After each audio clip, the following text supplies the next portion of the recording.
my very best to get this job that I so crave. Hey, everybody. Welcome back to another episode of Fanzone Debate.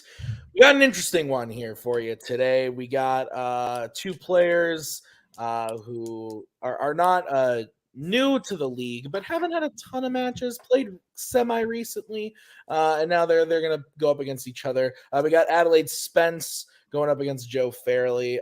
Both, I think, having a bit of an, as we were just discussing before the match started, maybe a little bit unlucky. Joe debuted against Kirk, who is the champion, and he actually kind of got thrown in at the last minute. It was at that point, and then he went on to play Holtzman, who just also was on a title run at the same time, who I believe also beat Spence in that same title run that Holtzman was going on at the time. So both these players, a little bit of an unlucky run, but I think really talented when it comes to debate. We'll see what happens. We got Brian here with me today. Brian, how you doing, sir? I am doing just wonderful. Glad to be back here. Joe, I know we saw just recently. He did a great job debating. Adelaide is someone who I definitely don't always agree with their opinions, but they do an excellent job of debating them. That's what we're. And that's what counts here. So that's what we're here to find out.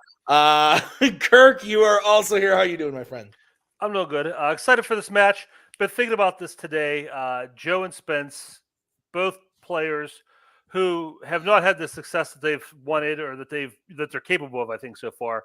But I think they've both been dancing around like that really solid game that they need to put together to win. So just a matter. I'm excited to see which one of them puts it all together today better and pulls out the win. So it should be a lot of fun.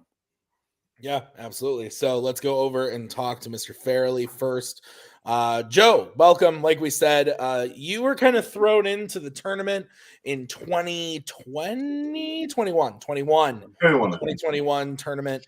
You were kind of thrown in there at the last minute and you were like, yeah, sure, I'll play whoever. And little did you know you had to play Kirk, who went on the monster run that he went on. Then you got to play Holtzman, but then you got to play Mike Hanley in a very fun match as well. That was so much fun. And now you're here to play Spence. So maybe a bit of an unlucky first bit. But now I think you and Spence are pretty evenly matched. It's going to be interesting. How are you feeling going into it? Yeah, I feel good. It has been a bit of a bumpy start to the Fanzone debate. I think this is sort of like the middle tier of sort of multiplex entertainment for me. Because obviously Fandom I've been very, very successful in. And people know in Warzone I don't really prepare that hard, and this is sort of the middle ground. I could prepare harder. I think there's more work I could probably do, but I definitely still put more effort into the Fandom trivia. But I'm looking forward to this as some good quiz stuff, that even stuff that's not from strengths that sort of I think I'm strong in. So I'm looking forward to it. But I know Spence, I know they'll be very strong in it too. And yeah, this should be close. I think this will be close. All right, great. Well, let's bring in Spence. Spence, welcome to the program. You taking on Joe now today. Are you excited? Are you nervous? How you feeling? I've realized in time between when this already in the promo, this is my only league that I am above or like not negative in. So I'm gonna try to keep that going. And now I am playing the video store rebates champion who knows about fucking calculus. So I'm in trouble. No. You saw that. We were definitely both Googling everything that went on there. We had no idea. But it sounded convincing. That's all that matters at the end of the day. So we are going to get into the match. Here's how this is going to work. So Spence and Joe are going to debate some questions for us tonight. They drafted some categories. I gave them some questions. They're going to debate those questions before our very souls at the end of the question. They're going to get 1 minute openings, 1 minute closings, and a 5-minute freeform in between. And at the end of those questions, Kirk, Brian, and I will write on our handy dandy boards who we thought won the point. Best 2 out of 3 points wins the question, and the first to win 3 questions wins the match. So if we're all tied up after the 4 prep questions, we will move on to a bonus question. Any questions from the players? All right, then let's get into this.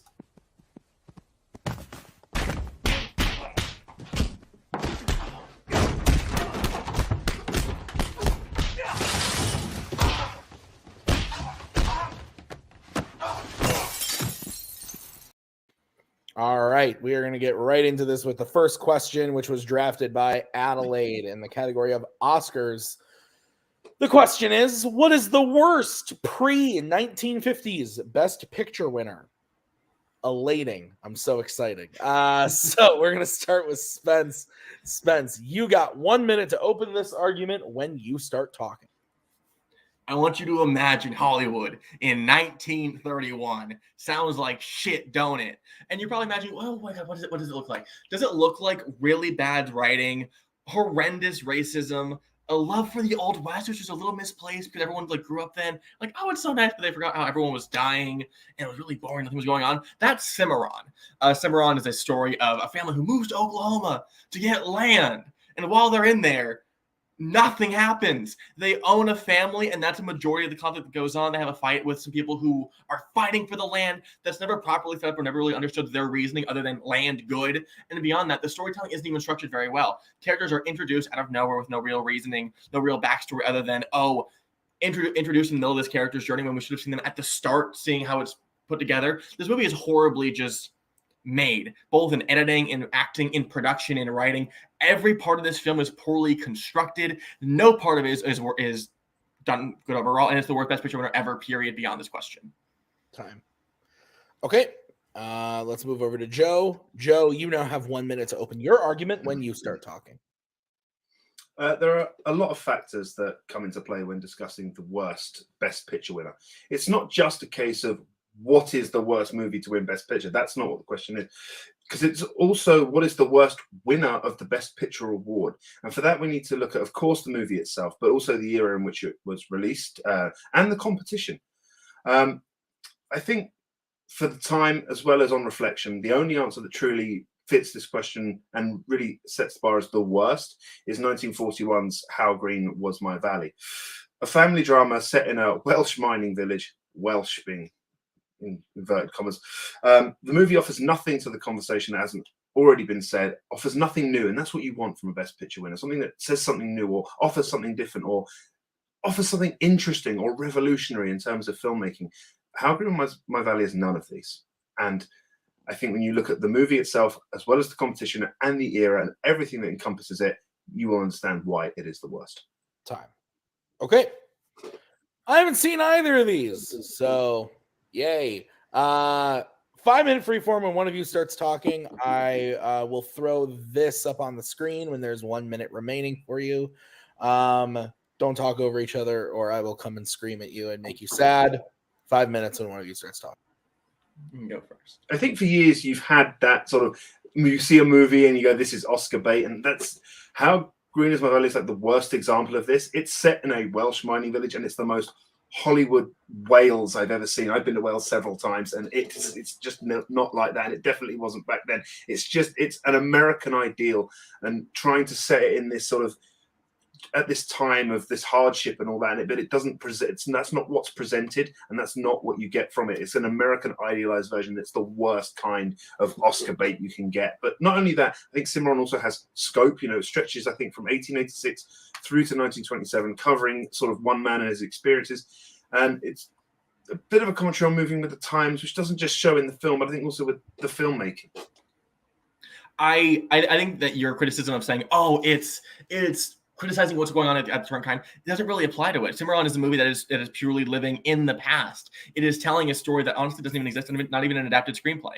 It is an original story about a family that does not exist and has no impact on the future. And even beyond that, I think that you're underselling what How Green My Valley was about. Just because a movie is not accurate doesn't mean that it's inherently bad. A lot of the films are inaccurate and still great. This movie is just an ode to small town life and family, and I think each character and each performance in that really add to that. There's a sense of camaraderie in the family, even the interaction in the small town really worked really well. This is like a precedent on the waterfront of the idea of so much is going on. They're literally fighting against these union busters, people trying to break them down and trying to stop them from fighting for equal workplace rights, which something we're still dealing with right away. Sorry. I think Cimarron is a movie that's so horrendously outdated. It's a film that's almost implicitly about racism. Characters whose only real characteristic is how racist they are and if they're racist or not. By the end of the film, the status quo does not change. They end up just sort of living in that languid non-existence of, are people not white bad? And that's most of the film. But I think with Cimarron, I think, while not being anywhere near sort of today's level, I think it still speaks to the social aspect of its plot. The author was known to be against the stealing of land from Native Americans. And even with a Hollywood adaptation, I think it still holds some of that tone, especially when you look at sort of the idealized version of 1930s. I think it still holds on to that tone, something that probably even today with the sensitivity that there is would still be criticized for being too woke, even though the stereotypes, I agree with you on the stereotypes of some of the characters, but the underlying plot itself is still something that I think touches on that tone that the original author of the book intended. Plus, I think you look back, I think people still know Cimarron. I think that's why it was remade in 1960. I think that's why you have this How Green Was My Valley is something that was just so forgettable and so like the Oscar bait. Yours was nominated for acting, directing, cinematography, and I think it won writing and art direction, whereas no one remembers How Green Was My Valley. They only know it because it beat Citizen Kane. But it's not just Citizen Kane. You look at it was nominated against The Maltese Falcon and Suspicion as well. These are movies that 80 years later are still held up and considered as great. And I think it's not the worst. It's not just the worst movie. It's the worst Best Picture winner. This did not deserve to win Best Picture. Even you look at what it presented and its competition. I think comparing it, saying, oh, movie bad because it beat a better movie is just like a really non-starter argument. It doesn't really add anything, doesn't really go anywhere. Like How Green Was My Valley, just because you don't like this doesn't mean it doesn't have good elements. I think that the way that it speaks to family, it speaks to maturity. I think the way that it deals with life is so unheard of, even in modern film. I think it says so much about the idea of adulthood and the complications that come through life. Cimarron is really just like a one-note story. And going back to your original point about how the author was against this land stealing argument, that's not presented in the film. This film it's like if you adapted a book and only adapted every 5 chapters. Yes, it spans like 60, 70 years. By the end of the day, it doesn't say that. At the end of the film, it starts with one of the kids marrying a Native American woman. It's like, okay, progression. And the mom's like, oh, fuck you, I hate this. You're marrying a woman who is not white, and she's against it. Literally, the next cut, she's receiving an award for a humanitarian award for not being racist. It's more character development than you give it in How Green Is My Valley. It's a lot more character. There's no character development. You might not see your character development. At least they change. But it's not motivated though. It's one point where there is no transition, there is no natural change. It is just person that's changed off screen, and that's bad filmmaking. How Green Is My Valley is incredible filmmaking. That script is tight and it is beautiful because you see every single member of this family over even like a relatively smaller period is still there learning life around them, and they're having conflicts and they are trying to change, and they do through conflict, and that is the inherent best part of a story. It has scope. I think the best term for it would be it's sweeping. I think the opening land rush sequence is fantastically filmed, fantastically made. Okay, Joe, we're gonna start with you first. You got 1 minute when you start talking. Cimarron is a movie that has something to say. I think it holds up as a sort of more of a sweeping epic. I think How Green Was My Valley is a movie that fails across the board in almost all categories that make a great movie and a great Best Picture winner. The cinematography is good, but in no way resembles the land it's supposed to represent. It offers nothing in the way of character development or acting performance. And when compared to not only the other Best Picture winners, but it's also its fellow nominees, is one that should never have won the award and deserves to be buried.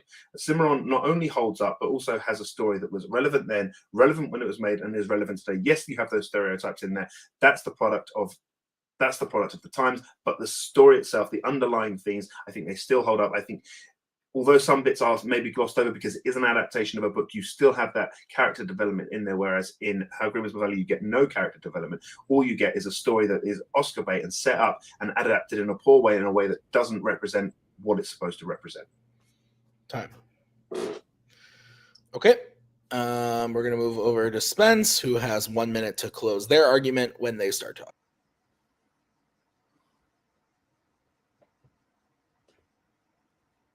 How Green Was My Valley represents a lot of films that we have nowadays. The ode to a memory, even that happened last year with Belfast. This idea of a director or writer recreating memories from their childhood and portraying it on screen in a really matured way that they couldn't exactly handle as a child. That is this film. Not only has it aged beautifully, every person in it is incredible. The writing is incredible. You're talking about how Cimarron has this grand scope. It doesn't really have that. It has the opening scene, which is big, and after that it's a single town. And a single town has nothing going on other than bad people, bad characters, bad writing. Nothing is adding to the world. How Green Was My Valley is this beautiful memoir to a past that the crew and everyone is trying to recreate and live in that memory, and it's beautiful. However, Cimarron says nothing, and it stands for nothing other than just a horrendously awful value. And even when you detract its morals from its overall storytelling itself is still not good. The screenplay is poorly structured. The acting is not well done. The directing is bad. Every part of Cimarron is poorly put together. You may think that How Games Valley is inaccurate to Wales, but at the end of the day, it still is a full, cohesive film with a passionate and hardworking crew and cast.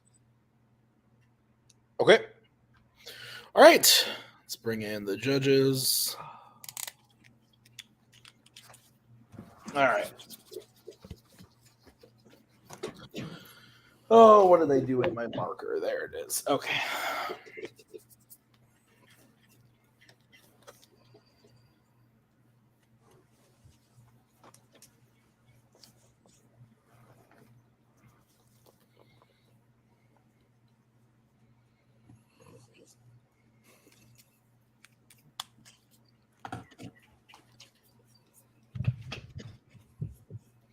Okay. Interesting. I had to go purely based off of everything that was said because I have not seen these films. There were a lot of moments where the players said, like, well, the writing is bad. Why? Give me some examples. Didn't hear anything. There's sweeping shots of what? I don't know. There was just a lot of like talk, but not a lot to back it up. I thought Joe's jab at I do think what the competition is matters in the context of these questions when you're looking at what is the best or worst of a category. I think you do have to look at the competition and say this movie beat Citizen Kane and this and that does hold some ground to me. So I think Spence just writing that off was a little rough. But at the end of the day, I still went with Adelaide Spence. I thought that their closing was very strong. That was really where they got fired up. Joe's closing was just kind of like a recap of everything that he had said, but there wasn't anything in there that really made me sway to his side. I thought that Spence's closing did a really good job of not only recapping everything, but also saying that there's just everything about Cimarron is just absolutely awful. And here's all of the things in that Spence then used things from Joe's argument of just because you don't think it's accurate to Wales, was it Wales or whatever? It's still a full cohesive story that makes sense and has emotional stuff in it, whether or not it was better than the other movies or not. So I don't know. This was a weird one for me, but it was kind of hard to dig through it personally. But I went with Spence. Brian. Yeah, I had never seen either of these movies either, and I'll be honest. There were times during this debate where I wasn't even sure which movie we were talking about because they're just both telling me kind of why they all suck. So I really have no interest in seeing either one. The thing with questions like this, I think questions like this are subjective, and so in terms of interpretation, and I actually disagree with Tim. I kind of feel like if the question was which film least deserved to win the Oscar, that's different than which is the worst film. The worst Best Picture winner to me means what's the worst film that happened to win Best Picture, but that's just interpretation. As a result, I think that a lot of the time Joe spent talking about the competition that didn't really do much to sway me. Spence was able to spend more of their time talking about it. So while it was actually a very close fight, I gave the edge to Spence. Okay. And Kirk, where are you going and why? I actually went with Joe. For me, I agree with you, Tim. It was very much well, my movie at least has this and your movie doesn't have that. And it was back and forth. So Joe's argument about it being the worst Best Picture winner did sway me. I think the idea of the legacy and all that was important. And with everything else kind of a wash, that was the thing that kind of just won me over. So I disagree with Brian that I do think that was important. So that's why I went that way. Okay. All right. Well, Spence wins the first point. They are up 1-0, but we are going to move on to the next question, which was drafted by Joe. It is from the category of Star Trek. And the question is, who should direct a new Star Trek movie? Specifically, someone who's never directed a Trek movie before. That was the caveat we gave. Joe, you get to open this one. You got 1 minute when you start talking. It's been 6 years since Star Trek last hit the big screen. A fourth movie in the Kelvin timeline is on the cards, but it's a way off. But the question of who should direct the next Star Trek movie is one that forces us to look at the franchise as a whole. What makes it is what it is? What separates it from other sci-fi movies? What has made it endure for 60 years? And who working today has a filmography that fits with those values, but also can give us something new? And I think any director can make a foray into sci-fi, but which director out there has the skill set to gel with Roddenberry's world? And for me, that director is Jordan Peele. Peele is a director that 3 movies into his career has shown that he understands sci-fi. With Get Out, he showed how sci-fi can be used to look at social, racial issues. I think in Us, he showed that, as well as how different experiences make us the people we are. And with Nope, he showed us how our understanding of the unknown leads us to sort of to risk everything based on our assumptions. I think Into Darkness was a poor remake of Wrath of Khan, and I think where Beyond succeeded was that it brought it back to its roots, and I think Peele has the ability to do that and convey his messages. Okay. Move over to Spence, who now has 1 minute to open their argument when they start talking. To me, the elements of the best Star Trek films are films that are rooted in a amazing ensemble cast, incredible villains, a really strong script, and a director doesn't get lost in the weeds of it, and overall just someone who knows how to coordinate tone, which I think is hard for a lot of filmmakers to do. That's why I picked Drew Goddard. I think that in his 2 films he's made so far, both of those have navigated that really well. I think Cabin in the Woods is just a way of upending the horror genre in a way that a lot of modern films haven't been able to top really before or since. And I think that Bad Times at the El Royale shows that with an incredible ensemble cast, anything is possible. That's a film that is so dense, you can get lost in it very easily. I think Drew Goddard navigates that really well. And beyond that, I think that he's shown that he can work really well with genre filmmaking in terms of what he's done in TV with Daredevil and Lost. He has found a way to compel or make incredible, compelling stories. And I think that he is able to add to the Star Trek universe, whereas I think other directors or other writers would end up getting lost in the past. The future would be made by Drew Goddard, and I think he would be incredible at it. Time. Okay. Hey, I know who these people are. You guys got 5 minutes when one of you start talking. So I think the issue with Goddard is, I think, why, yes, I agree with the ensemble stuff. I don't think there's anything in either Cabin in the Woods or Bad Times at the El Royale that really speaks to why he could helm a Star Trek movie. There's some stuff about why he could do a good movie that upends sci-fi. There's definitely elements of that, but I don't think there's anything about Star Trek in there. I think you just look at those 3 films, I think each of them show a different element of sort of Star Trek. You've got the racial and social commentary. Star Trek since the beginning has had stuff with the mirror universe, which I think speaks to us very well, and the sort of the sci-fi element of Nope with this sort of this creature that we don't understand and ends up being something that we never thought it was, because based on our assumptions, it's Encounter at Farpoint. There's so many episodes of The Next Generation that really speak to that, and that's what Nope says to me. And I think he's now ready to move into something like Star Trek. Well, if you're using that against Drew Goddard, look what Jordan Peele started. He started as a sketch comedy writer and comedian. That's not this person you expect to make Get Out and Nope and these big sci-fi horror films that's so against type. I think Drew Goddard has that in him. And again, you're I don't know if we can count TV, but if we can, you're distracting his TV work, which I think is incredible handlings of genre and sci-fi and everything beyond that. But even on top of that, I think that saying like, oh, people can add to things. I think Jordan Peele is a fan first and foremost, which sounds good. I think he's going to get lost in it. I think that he's actually. I looked at this. The big alien villain in Nope is actually inspired by the main alien villain in the opening scene or in the first episode of Star Trek Next Generation. Peele would likely return to TNG.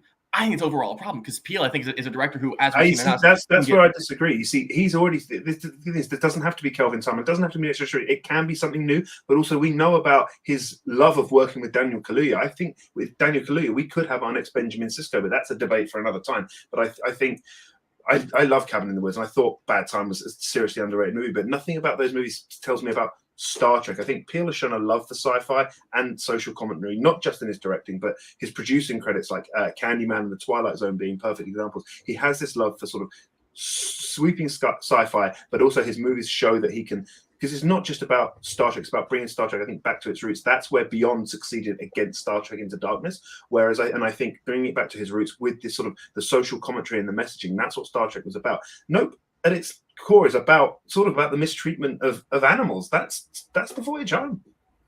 I think you're underselling what what Goddard was able to do with Cabin in the Woods, of the idea of deconstruction. I think Star Trek is a franchise ripe for deconstruction. I think one of the best films, even if we were talking about like, oh, what's Bad Times at El Royale do? I think that Undiscovered Country would work great under Goddard. This tight political thriller, I think that he would be incredible for. I think Peele is someone who, he sounds great, but I think the biggest danger of getting a director like him who has made such consistently great films and is so lauded by audiences and studios is that the studios will not be able to tell him no. And the biggest danger of never telling someone no is dense. Fans are going to create a dense product. And even then, if you look at the reason that Star Wars is as beloved as it is not because George Lucas. When George Lucas worked on his own, he destroyed it with the prequels.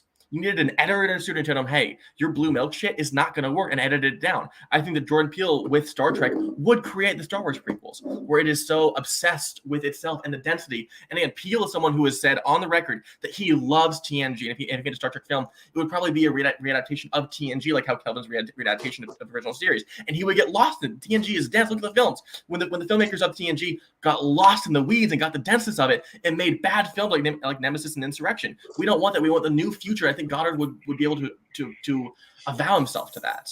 But I think what you're saying is, I think even Jordan Peele has shown in these movies that he's made is that he has this ability to sort of breed sort of subtlety and restraint as well. You know, these are great sci-fi movies, but they're patient. They're very patient movies in their build. He can work with an ensemble. I think Get Out shows he can work with an ensemble and create memorable and epic villains. And I think everything that he's shown in his not only shows that he can make epic sci-fi, that's what's been shown, but it's also there's elements in every single movie he's made and everything he has produced that speaks to Star Trek as a whole. I think Drew Goddard has made 2 great movies, but there's nothing in them that for me speaks to Star Trek. I think Cabin in the Woods is a great deconstruction of that, but nothing in that says that he could do that with Star Trek. I don't think Star Trek needs deconstructing. I think it needs to be brought back to its roots, and I think those roots are embedded in what Jordan Peele has already made. And I think, yes, there's a good ensemble cast, but it's not a sci-fi movie with an ensemble cast. I think the biggest issue that you're sort of circling around is size of film, and I don't think Peele's able to do that. I think that you're underselling what Goddard's able to do with the dense narrative universe of Cabin in the Woods. I think that Peele's denseness would be a problem in the overall final product. Time. All right, Spence, you're going to close first. You got 1 minute when you start talking. I was going to add to this earlier. I think the denseness of us towards the ending is overall what's going to detract from Peele's overall final product. Where I think that Goddard is someone who's able to understand denseness. I think that both of his films have been really rich and well thought out, while also having incredible universes within them. I think Hamlet was a great villain. Added that to By the Time of the El Royale, and I think Cabin in the Woods is a film that overall I think that the universe that it creates is so inherently interesting. I'm not going to deny that Peele made 3 great films, but I think overall that both his name, what I think would scare studios and cause him to make an unfettered and uninterrupted final product, which would be overall bad. And he is married to his love for the next generation, which I think would overall detract from what the possibilities of the future of Star Trek is. Right now, we see on TV, Brave New Worlds is expanding the universe of Star Trek to be possibly the best it's ever been. I don't think Peele is going to be able to do that. I think that he is someone who, as we've seen in Nope and in Us, his love for the past. And I think his love for the past is going to be ultimately what draws him back. He is going to take Star Trek in the direction of George Lucas in the prequel trilogy, which I think is overall a problem. Goddard is someone who I think has so many incredible new ideas to offer to the universe. Time. Don't attack the flag. All right, Joe, you get to close. 1 minute when you start talking. I think while Goddard, as a producer, has made some great sci-fi and been involved in the making of some great sci-fi like The Martian, Lost, 10 Cloverfield Lane, but you also have the Cloverfield paradox in there. But as a director, I think he works better with either an interesting take on something that has been sort of done to death, but that didn't have much to say, or smaller, more grounded ensemble piece. Trek is the opposite of this. It's social commentary mixed with ensemble and epic visuals. And after just 3 movies, Peele has distanced himself from being just another sci-fi director and has cemented himself as someone with great ideas and the technical ability to tell them in a compelling way to an audience. You can find pieces in all of his films that you can connect back to Star Trek. Peele is not just a great fit for Star Trek. Star Trek is a great fit for Peele. I think you look at the transition from Us to Nope, it shows that he can learn from criticism and accept that feedback. I think bringing him into Star Trek, he's still going to be someone who's being brought in from the outside. And if a person, like you say, has the love for that franchise, I think it's someone who's willing to listen, willing to accept feedback and criticism, and his love for the franchise will show, and his directorial history shows. Strike it from the record. Okay, we'll bring in the judges. Oh man, what a time to be alive. I'm not sure Kirk is qualified to judge this. He has no interest in Star Trek. Actually, that makes him better to judge it, I think. All right, Kirk, you get to go first. Okay. This is a good fight, and it's a hard one though because they both came at it from kind of different angles. So it's kind of what vision you were more interested in. Ultimately, I did go with Joe though. Sorry, Spence. But I think the thing I really like Joe was doing is Joe was able to say, take things from Jordan Peele movies and make them applicable. It's like, well, this is what Us is about. It's this in Star Trek, and this is this was in Nope, and this that in Star Trek. So I think that was really something that really grabbed me, just his understanding of that world. And I agree with Joe. I think it's about the best movies are the ones that more go back to the roots. So I think that's the way. And also I liked how he kind of shot back. With Spence's big argument was that he's not going to hear no, and he'll be too bloated. And Joe talked about how he took the criticism from Us to Nope. So and also I want to see the DS9 movie with Daniel Kaluuya now. So yeah, I'm gonna go Joe on that one.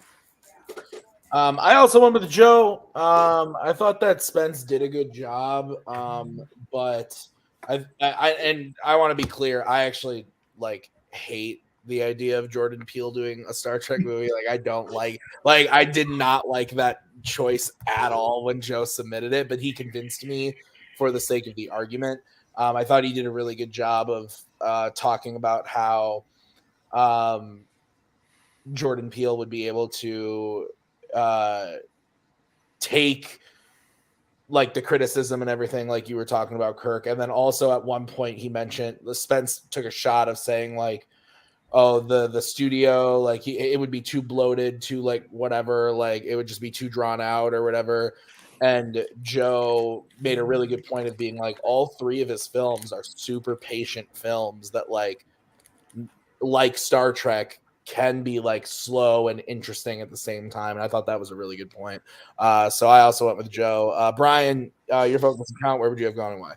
Well, I actually agree with Spence. I would much rather see a Drew Goddard Star Trek. I'd be very excited to see a Drew Goddard Star Trek. And I object to Joe's criticism of Into Darkness, which I really enjoy. However, as I said in my opening, this is not who I agree with. It's who debates their points better. And I actually went with Joe as well, because I think he actually won it a large part in his opening statement when he talks about how Jordan Peele kind of gets sci-fi and would be able to use the genre, use the forum to do what Star Trek was originally intended to do, which is make these commentaries on social and racial issues, things like that. So, all right. So we are all tied up 1-1. Let's get into the next question, which was drafted by Spence in the category of YA. The question is, which character in the Hunger Games series died in the worst way? So Spence, you get to kick this one off. You got 1 minute when you start talking.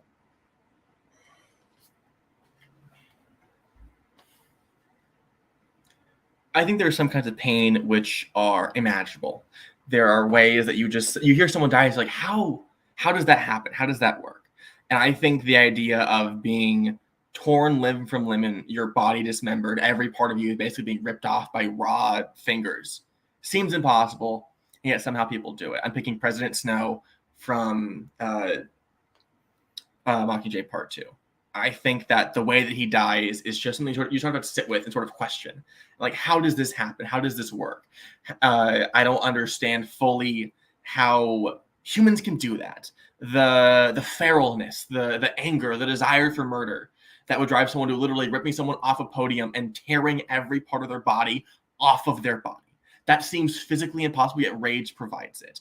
The hatred that he gave people of the Capitol and people of Pan Am is imaginable. And I think that sort of living in that wonder of how does this happen is much worse than a very definitive, this is what happened, this person died.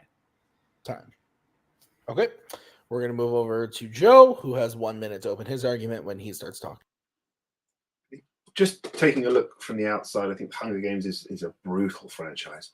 Kids aged 12 to 18 forced to compete against and kill each other until only one remains. The nature of the games themselves is enough so that any death inside that arena is inherently the worst. But I think Glimmer's death in the first Hunger Games is particularly harrowing.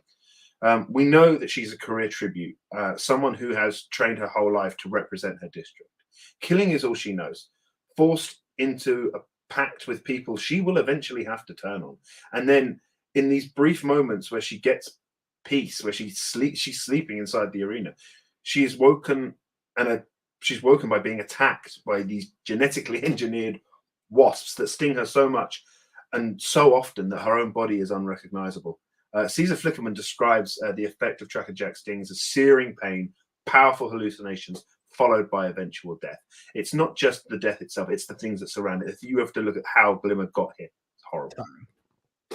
All right, Glimmer versus Mr. Snow. 5 minutes when one of you starts talking.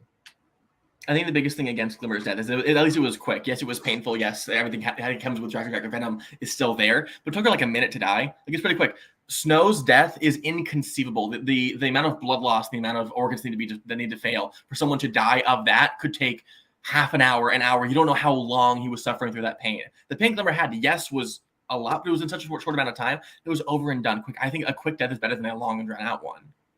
I think Snow isn't necessarily the worst. I think it's kind of earned. I think you look at Snow throughout the series. You think you've got this cold, calculating, willing to sacrifice 23 children every year to maintain power, finally brought to an end by the very people whose families he was willing to sacrifice. I don't think it's necessarily the worst way. It was a horrible way, but I don't think necessarily for him it's like in the scope of the series, in what the series presents us. I don't think it's the worst way. I think Glimmer, like every other contestant in the games, is a victim. Just trying to survive in a world made by Snow and others like him. Snow's death is, it's never really shown. It's mobbed by a crowd. I think the rest is sort of left up to your imagination a little bit, whereas Glimmer's is fully shown, and it's that horrificness. It's not just what you see on screen. It's when you actually take a step back and look at what the life of Glimmer must have been just by hearing that she's trained her whole life to kill, and then you look at what the games are and what they represent. I think that whole thing, the step-by-step approach to get to that death in the first place makes that death the worst. But we're fundamentally coming at this from different directions. I think even in your argument, you still have an incorrect answer. Like, yes, she trained her whole life to fucking die. Like, yeah, your life sucks, but that's not going to change how you die. She's a 1 in 24 chance of winning the games with 3 other people who are the favorite to win. I'm sorry, that's also, I think that misunderstands the argument that you're trying to make. At the end of the day, I think there are other worse ways to die within the overall franchise. And honestly, I think they're all come from my movie. Because I think that Finnick's death, it sucks that he was mauled to death and then blown up. That fucking sucks. And also in terms of like the narrative structure, Finnick had no reason to die. He could have escaped out of there. That's narratively, that's poorly put together. Primrose, she was bombed to make someone look like a villain. Didn't need that. And then she fucking died for no reason. You're saying I think that if you're talking about, the pain of death, mine is still worse. And you're saying, the tragedy of the character or how it was used in the storytelling, you still picked the worst option. I think there are other characters which benefit your argument more rather than two-pronged attack, which isn't really focusing on one or the other. But I think you speak against your own argument to that point, because you said, at least it was quick. But these the ones you've just described were even quicker.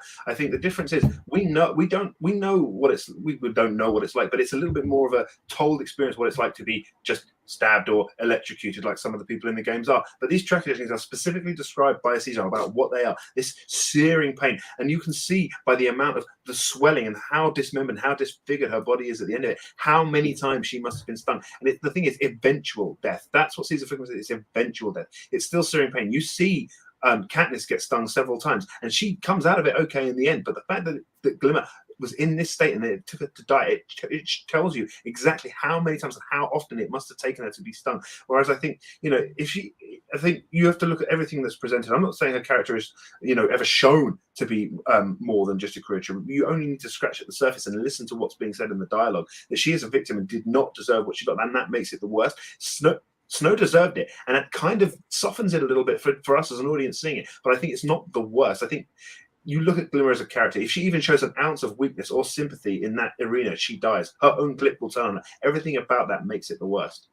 I don't think your desire for character empathy really empowers your argument, though. Because at the end of the day, these people died, and my love for these people isn't gonna like influence how I feel about them actual dying. The actual pain of death, I think, is like the base of this argument. And then what you're saying is like, oh, we saw her die, we saw Katniss go through smaller effects of this. I think that the pain of the unknown is far worse than the pain of the shown. The fact that we're still able to see the fucking brutal death of Glimmer is fine. We got through it. We saw, oh, this is the worst that can happen. They did not let us see Snow's death because we know how fucked up and terrifying and painful that has to be. And again, I think that you using Glimmer as like, oh, the character feel for it. She still went in. She's still like, oh, I'm so tired to murder these 20 other people. Hopefully one of the 4 of us actually wins this. I think it's unmotivated. I think that using that as the basis of your argument is so wholly distracted from the overall basis of this. I think the Snow's death is awful to sit with. And I don't think using character as the basis is something that really propels your overall final product of what the answer is.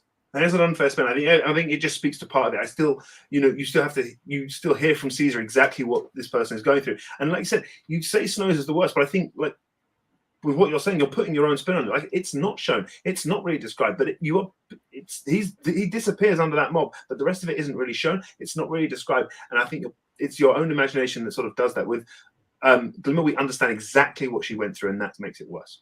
Time. All right, Joe, you are going to get to close first. You have 1 minute when you start talking. I think a worse or more brutal death is not just one that is savage and violent. I think, which both of these are, it's also harsh in its nature. And when you examine these deaths, you have to ask yourself whether Glimmer and Snow deserved to die in the way they did. And Snow put hundreds, if not thousands of families through untold pain every year just to hold on to his own power, finally brought to an end by the very people he deemed dispensable. Yes, it's violent, but it's a culmination of years of evil, unnecessary violence he himself instilled in those people. Glimmer is nothing more than a victim of the situation, a victim of a world where she had no voice, and ultimately a victim of Snow. And what makes it worse is that she was just one of many, and there was nothing more. There was no more thought about it once it was done. That makes it worse is that it's part of this world, and it just happened. Snow's is left more to your imagination, whereas Glimmer's is fully described by Caesar, exactly what Glimmer would have gone through. Whereas you're left to imagine Snow's. That doesn't make it the worst because we don't know exactly what it was, but we know what Glimmer's was. Okay, we're gonna move over to Spence, who has 1 minute when they start talking.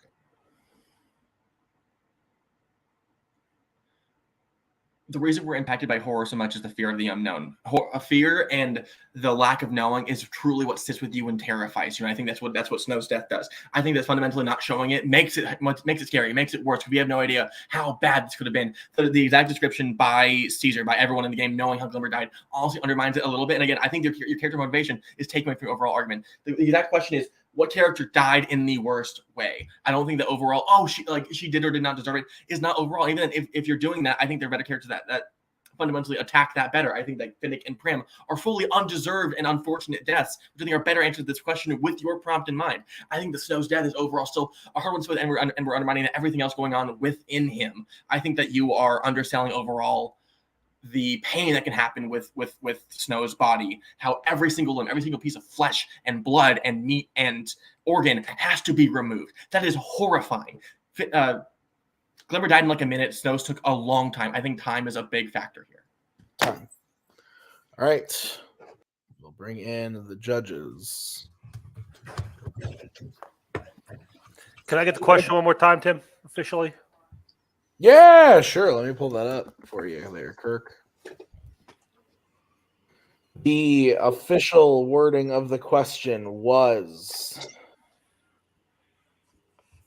Why is my thing not loading? Okay, here it is. The official wording of the question was, which character in the Hunger Games series died in the worst way?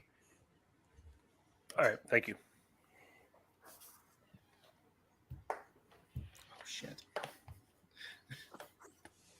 Okay, Brian, you're kicking this one off. This is actually an easy one for me. I voted for Joe. I think mainly because, as Joe pointed out in his argument, but I was really thinking from the beginning, was that it's who dies in the worst way. We don't know for sure how Snow died, and even Spence kept saying, it's the unknown, and we don't know. We have no idea what happened, and a lot of it's left to your imagination and things like that. And it's, yes, Spence's interpretation of that was vicious and awful, but we don't know that. Whereas with Joe's pick, we know what happened, and so we can at least have something to judge.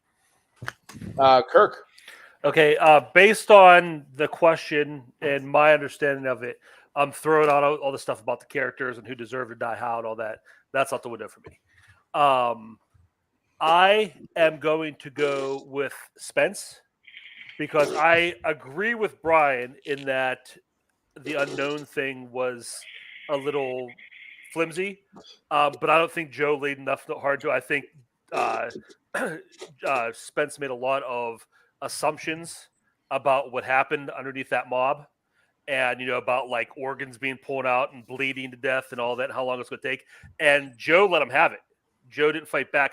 I'd say it's much more likely that he died very quickly under there than it took a long time. But Joe kind of conceded Spence's interpretation. I know he said it's left to the imagination, but I don't think he hit it hard enough. So based on that, and like I said, throwing out all the character motivation stuff, I got to go with Spence. I also threw out all the character motivation stuff. That stuff didn't really matter to me whatsoever, because I agree with Spence's point of if that was the case, then Prim should have been the answer. When Cody and Kirk and I were talking about this off call, that was one of the first things one of us said. But yeah, I went with Joe, and I do think that I thought that Joe did kind of handle the leaving it up to the imagination thing in the only way he could. I didn't need much more hitting hard from it, because it was a very plain fact of Spence was we don't even see it. We don't even know what happens. And Joe's yeah, yeah. And we know exactly what happened with the Tracker Jackers. Here's exactly what Caesar said. And that worked for me. I thought that again, if this was an R-rated movie and we had seen what Spence was describing, that's one thing. But when Joe brought up, because I was on with Spence, honestly, most of the time when they were talking about all this, ripped limb from limb, because that's how I've always imagined it too. But then when Joe was they don't even tell you exactly what happened, I'm shit, he's right. They don't really. So a lot of the fight was thrown out, like Kirk said, because of that. But at the end of the day, I still went with Joe. I thought that just going between those two, he was able to explain why his death was worse. So Joe wins the point. He's up 2-1. So Spence does need to hit this one in order to. So none of you feel sorry for Glimmer then? I tried. No, I don't, honestly. Oh no, they're all terrible people. Yeah, I know. I tried a different way. But we are going to move on to the final question. So Spence needs to hit this one in order to stay in it. This was drafted by Joe. It is in the category of crime. And the question is, which crime film set in Britain has the best performance? So, Joe, you get to kick this one off. You got 1 minute when you start talking. I think British crime films have always given us interesting characters. I think from those based on real people to those invented by the writer. But I think what makes these characters really stand out is a truly great performance, or in this case, performances, which I think Tom Hardy does in Legend by portraying both Ronnie and Reggie Cray. I think it's not only mesmerizing and memorable, I think it's also something that takes the film to a completely new level. The film Legend itself is a good film, and it really is Tom Hardy that makes it more than that. He is able to create two distinct characters and give two completely different performances. Taking on any lead role can be daunting for an actor, but I think to take on two in the same movie and be remembered for it, doing it successfully, I think it speaks to the level of his performance. I think he's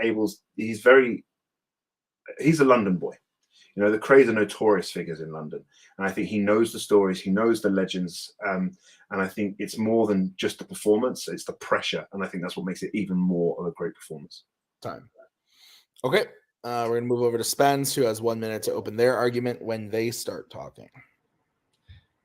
I think there's something to be said about playing a dynamic character who truly undergoes changes, and it's not, oh, thing has happened, so now it has changed. It's someone who goes from point A to point Z. You could not be more different as a person. And I think overall, I think that is done best by Malcolm McDowell and Clockwork Orange. I think there is such a hard, level of craft you have to overcome as an actor to play something like a true sociopath, a psychopath who has no empathy for humanity and has no concept of what it means to care for someone. And every step of the journey, you truly feel how he changes and who he is overall as a person changing. And I think change is so hard as an actor to truly convey in a single character performance to the end of the film, where it's, has he changed? The question of, oh, you've seen so much, you've seen him change so much. And in the one act of breaking his brain and re-breaking it, is he the same person? And he plays that subtlety so well. Of every point in the journey doesn't amount to this overall final person. And it's not, oh, I don't know, because it's a vague performance. It is exact. It is an exact confusion, which is so compelling and impossible to pull off. Time. All right. Legend, Clockwork Orange, 5-minute free form, and one of you starts talking. I think that Hardy gives half of a good performance. I think that, I don't say good, not even great. I think that Reginald is fine. I think that he plays a very safe, very typical mob boss that is like on the left side of Scorsese, not even trying, like a discount Scorsese. Ron is an actively bad performance. I think that he is a broad strokes, no subtlety, very just big, brash, tough psychopath. And I think that is wholly uncompelling and ununique of an overall performance. I think it brings down his other one as well. I think the thing you have to understand is that the Cray twins are real people. And I think Hardy, coming from a background, very harsh life of crime background that Hardy came from, I think he knows these stories. He knows who these people are. Very notorious in London. I think that's pressure as well. And I think to give that performance, I wouldn't say either of them are bad performances. I would say it's even half a performance. I think it's not just the fact that he's able to show this vulnerability, this sort of the confidence of Reginald being top of the crime family, and you've also got Ronnie, who is battling with this battle with his sort of sexuality and his mental health at the same time. I think he conveys that vulnerability really well. I think he shows it when he first meets Frances, Reginald's girlfriend. I think he shows a really sort of sweet side, but also you've got Ronnie and Reggie's fight in the bar, which I think both shows the sort of opposing natures of themselves. I think Malcolm McDowell gives a great performance, but I think the issue with it is it's full of interest, but there's nothing sort of unique about it. And yes, the sort of, you see the sort of the pain of suffering, but when you learn that that's not actually a performance, Malcolm McDowell said himself that a lot of the suffering that Alex DeLarge experiences was real. He felt that suffering for real. That's not a performance. That's just suffering. But I think what Tom Hardy is able to do is to do two contrasting performances, blend them against each other, and make you. And when you're watching the film, you forget that you are watching someone who's not actually acting against anybody, because he's acting against himself. This is more than one take spliced together, and I think each time it's believable that he is there acting against himself. I don't believe that argument at all. I think that's the thing that Megan Fox deserves an Oscar for being in Transformers, because she's looking at a tennis ball and crying. That is a bad perspective. I don't think that works at all, because every person who's acting in front of a green screen is therefore the greatest actor of all time. I think that Tom Hardy is just having a character interact with a blank space, and that's not really motivating anything. I think that its dedication to the reality of who the real person is doesn't really motivate a better performance. Movies like Braveheart, Amadeus aren't wholly accurate. They're actually pretty inaccurate. And you know what? It's still great. They still find ways to add layers to characters that we didn't know existed, because they didn't. The names are there, and they don't need to be motivated by reality, because the performance there is still amazing. We're talking about overall performance, not even just quality in comparison to real life. In real life, maybe they're like that, but that doesn't mean that they're a better performance. Reginald is fine. The performance is the difference in performance isn't even that large. It is mostly denoted by the script.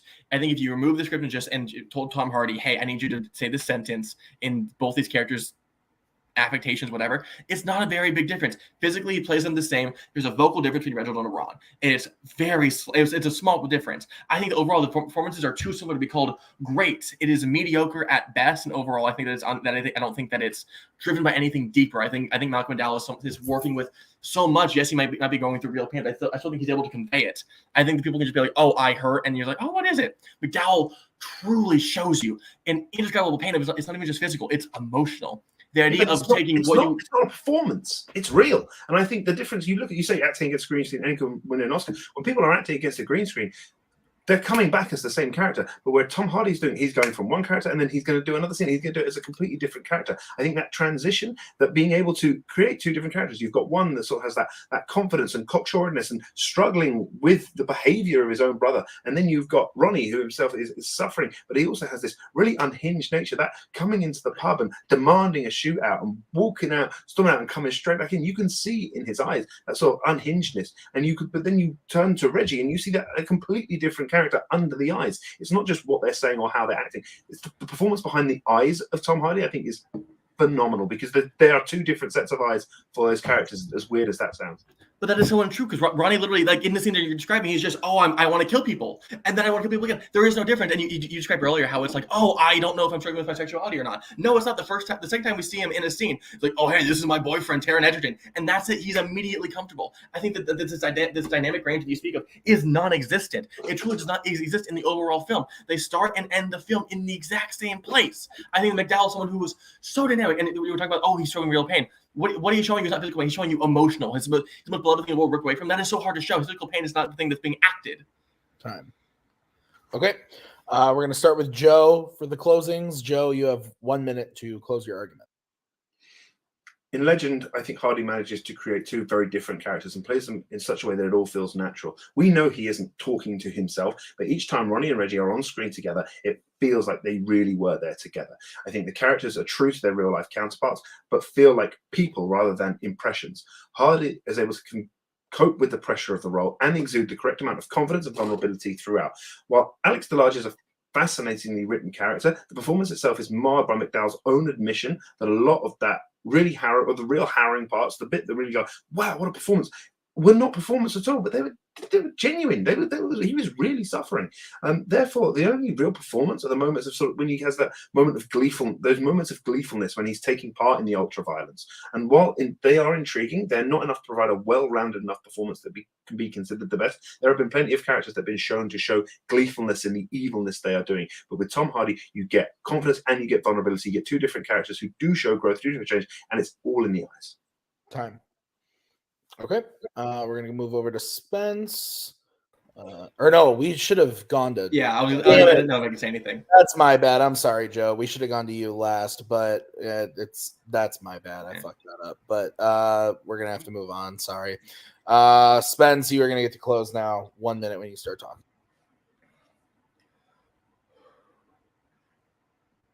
I think the difference in performance that you're lauding is one purely motivated by the script. I don't think the acting is actually very different. Physically, they play very the same. Facially, he plays it very the same. The difference is largely a vocal one, which is anyone can do. We all do this. We all do this. It's just we all do vocal differences. It motivated by the script is not really is not motivating his performance. I think overall McDowell's actual performance is so singularly him. I think every other performance in that film is good, not great. McDowell shines. McDowell knows exactly what is needed from him. You distract him about physical pain. I think emotional pain is the thing that's conveying that even then that really works. But I think overall, the idea of having to go through everything, this true range of the top to the bottom to the top of just true unhingedness and how we fully understand every moment of that journey is truly incredible. I think Legend overall is from the top that doesn't really have that. It's Reginald who has some struggles, but overall doesn't really change as a person, and Ron never changes. I think that your idea of a dynamic character and it being shown through Tom Hardy is not there. I think Malcolm McDowell is giving one of the greatest performances of all time. It is in his analysis of pain, of trauma, of mental health, and everything works. Okay. We're going to bring in the judges. All right. So I won't drag it out much. I thought this was really good. Both came at this from different points of view. I did go with Spence. I thought that the argument about it being natural or like real emotions and stuff from Malcolm McDowell, that didn't really work for me. Like if it's on the screen and he was being filmed, it's part of the performance to me. If Mark Hamill, you get a better performance out of Mark Hamill because he's afraid of the Darth Vader costume. You're getting a better performance out of him. Like that happens when you're making movies. I feel like if you're making good movies and you have good performers, that's part of it. So that didn't really work for me. And I thought Spence did a really good job of explaining why Malcolm McDowell's performance is fantastic and why Tom Hardy's doesn't totally work for the huge amount of work that he's given in Legend. So, Brian, where are you going? I thought they both did an excellent job of supporting their own picks, and I thought they did okay attacking the other person's. However, what tipped for me in favor of Joe was I think that Spence, a lot of his argument kind of contradicted himself. Themselves. They started out talking about how one performance of Tom Hardy was good, but the other one was bad, and dragged the other one down. Then later on, it was, oh, they're too similar. There's barely any difference. So I thought it kind of contradicting himself, and that kind of hurt the attacks. Okay. And Kirk, are we going to a bonus question or are we done? This was a tough one. I was really close. I went with Spence because I thought that Spence did I think as far as like selling their own performance, I think they were equal. I think Spence did a little bit better job of picking apart Joe's performance. And I know Joe had the quote from Malcolm McDowell, but out of context, that was hard to interpret. And I think that Spence did enough to negate that. And I think he just sold, and his offense and his offense was equal. His defense was stronger. So their defense was stronger. So I'm going with Spence, and we are going to the bonus round. All right. So here's how the bonus round is going to work. I have a question for you guys that I've randomized. I'm going to say the question. I'm then going to repeat the question. Once I've said the question twice, you can answer it. Whoever goes first or whoever answers first will be going first. As soon as you have an answer, please say it. You'll have 45 seconds. The second player will then have 45 seconds. Then we'll go back to the first for 30 and then the second for 30. So each will have a 45 and a 30. You can use your time however you'd like. Are there any questions about how this is going to work? All right, so the world of Fanzone that was randomized was the Warzone side of things. And the category that was randomized was comedy. And your question is, which 21st century comedy would be the best to watch on a first date? Again, which 21st century comedy would be the best to watch on a first date? Mean Girls. Okay. Juno. Okay. Mean Girls versus Juno. I'm going to stay on screen, but I'm going to take the other judges off. Spence, you are going to go first on this. So you have 45 seconds to start whenever you are ready.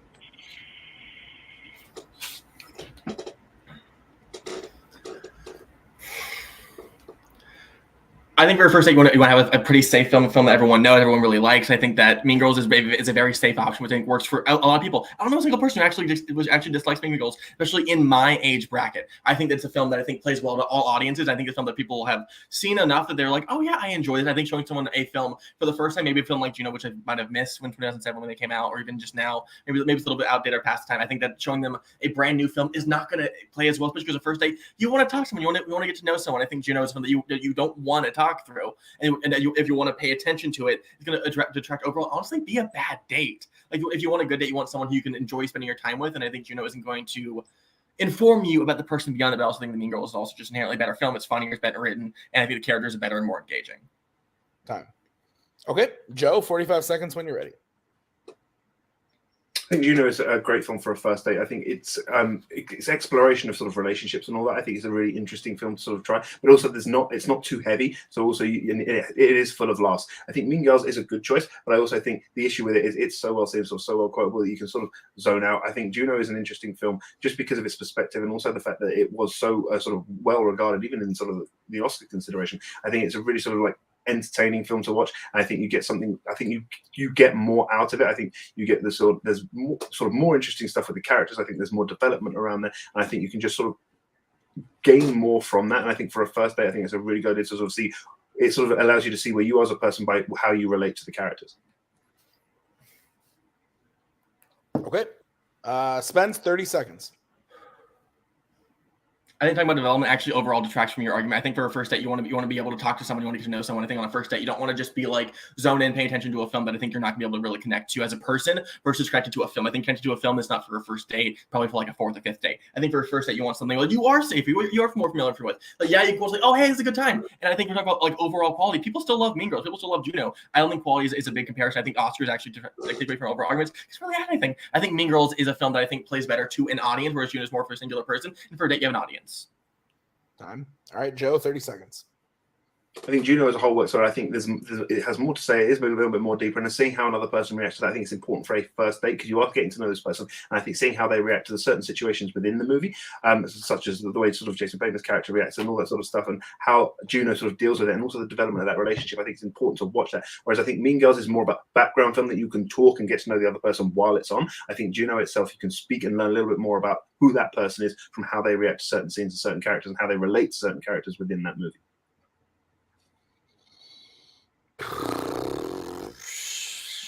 Yo, blah blah blah. Brian's like ready to go, and I think me and Kirk are like not having a good time. I think I'm gonna label this one Joe Farrelly versus the Roadrunner. I think I might do that. You talk fast, it's okay. Yeah. You're not as bad as Coho.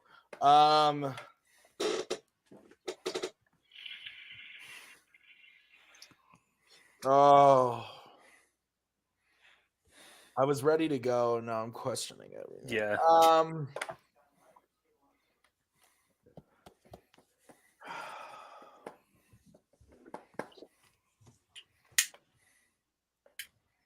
All right. Kirk, you're starting this one. Okay. This was tough. At the beginning, again, it was movie the first date, so I was focusing on the date stuff. I was getting more from one person. Spence was coming really strong on the date stuff. Joe's a little more focused on other things. Joe came in on the date stuff in his closing, which kind of balanced it out. And the question is, what was the best movie to watch? And Joe talked ultimately, Spence, I know what you're thinking is get you again, but Joe focused on watching the movie, where Spence was like, well, you don't have to pay attention. So I had to, because they both gave me good reasons, really good reasons why it's a good date movie. I went with Joe because Joe told me about actually watching the movie where Spence had other stuff going on. Oh man, I didn't even think about it from that time either. Damn it. Yeah, when Joe came in at the end and was basically like, you could see how a date would react to these types of situations on a first day. It was like, shit, Joe, like, that like made me reorganize or like have to like recontextualize the whole thing. I went with Spence. I thought Spence's overall date stuff hit home a lot more in the sense that like watching a fun movie that like, again, we don't know the other person has seen it, but might know the quotes. It just makes it more for an easier get to know you type of date, but still has good characters and comedy and everything in it for a lighthearted, whereas Juno's maybe just a little too intense. I like Juno better than Mean Girls. I'm going to be honest. I just rewatched Juno and it's great. But this was tough. That was a really good. This has been a really good debate, guys. Good shit. Brian, where are you going? Like I said before, a lot of this comes down to interpretation of question. And I completely agree because the question was, what movie do you want to watch on a first date? Not what movie do you want to put on in the background and not watch. So into Joe. Wow. And that means your winner is Joe Farrelly. Wow. All right, Spence, we're going to start with you. Really, really good match. Damn it. I know. You played it really, really well. This was, I think, the best of your performances so far. I know you wanted to get to that positive record, but you did really great nonetheless. And this was an outstanding performance and a really, honestly, fantastic match. How are you feeling? I'm a little upset because like my original pick for Star Trek was Jordan Peele, and I was talked out of it. I think I probably would have won the match then. But no, I think I did really well. I agree with Joe winning on the arguments that he won on. So I think this is just all like fair. I didn't prepare the best. Not really a lot to say. I knew that I could have done better today, but I'm still proud of how I did. Yeah. No, if this was you at like 50%, then if you put in the work and get to 100, like that's a little scary then, because I thought it was a really, really good performance. So congrats on a good show today, Spence.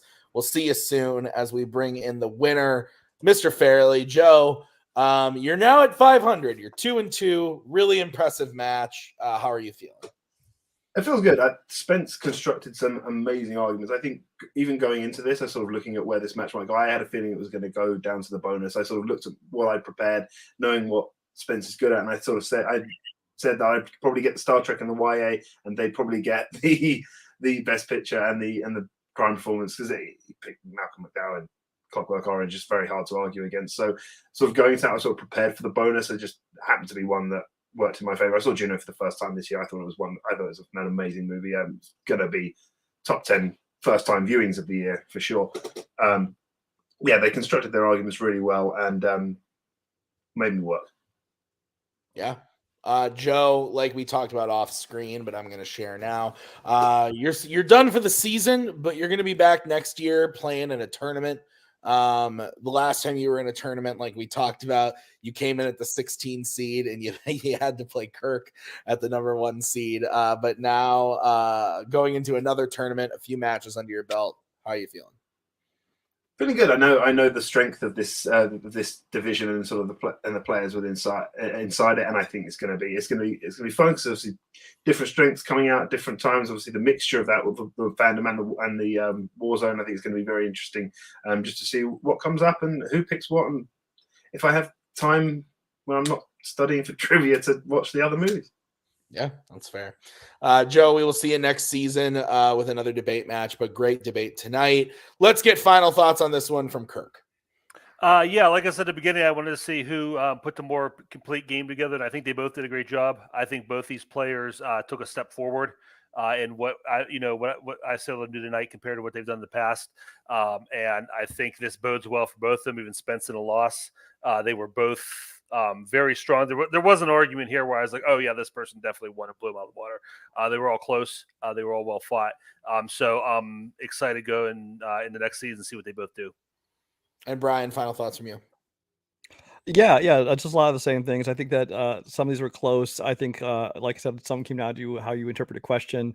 And then the one that I think the deciding one that was the only sweep in that was Star Trek, which, like I said, I completely agree with Spence's pick, but it's a matter of who debates their argument better. Yeah. Well, this has been an incredible match. The sun has set literally on my evening here at Fanzone Debate. I'm now sitting in the dark all of a sudden. This was great. Thank you to Brian and thank you to Kirk for judging this one with me, but thank you to Joe and Spence for playing. We'll see you guys real soon with the next match, but until then, have a fantastic evening. Bye-bye. There we go. Thank you very much. Please come again. We have a lot more groceries.